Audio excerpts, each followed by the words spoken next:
কিন্তু শেষ পর্যন্ত তুমিও দেশদ্রোহীদের খাতে নাম লেখালে। নাম আমি লিখিয়েছি ঠিকই, তবে দেশদ্রোহী হবার জন্য নয়, দেশদ্রোহীদের পৃথিবী থেকে নিশ্চিহ্ন করার জন্য। কোন দোহাই দিয়ে নিজেকে বাঁচাতে পারবে না অমিত। আইনের চোখে তুমি দোষী হয়ে যাবে। জীবন, বন্ধুত্বের প্রতিজ্ঞার কথা ভুলে যেও না। কোন আইনের কথা বলছো তুমি? আমার বাবা মায়ের খুনি রাকা ডাকুকে যে আইন আজ পর্যন্ত ধরতে পারেনি সেই আইন, যে আইন আর কে খানের ছদ্ম আবরণে রাকা ডাকুকে লালন করছে সেই আইন, ওই অন্ধ আইনকে আমি ঘৃণা করি জীবন, ঘৃণা করি। আর কে খান রাকা ডাকু? হ্যাঁ জীবন, রাকা আর কে খান একই আধুলির দুই পিঠ। আগে গ্রাম ডাকাতি করেছে, এখন দেশ ডাকাতি করছে।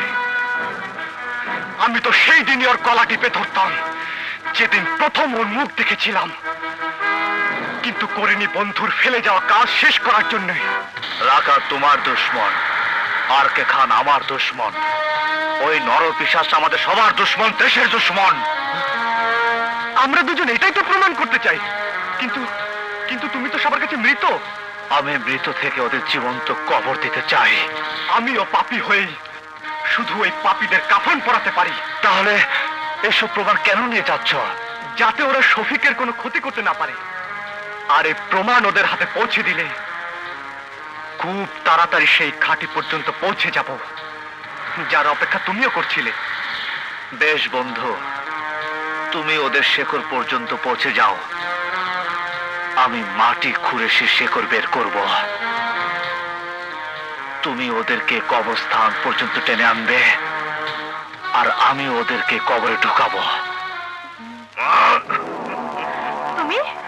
হ্যাঁ আমি তোমার দেওয়ানা। এত সুন্দর রাত বিফলে যাবে তা কেমন করে হয়?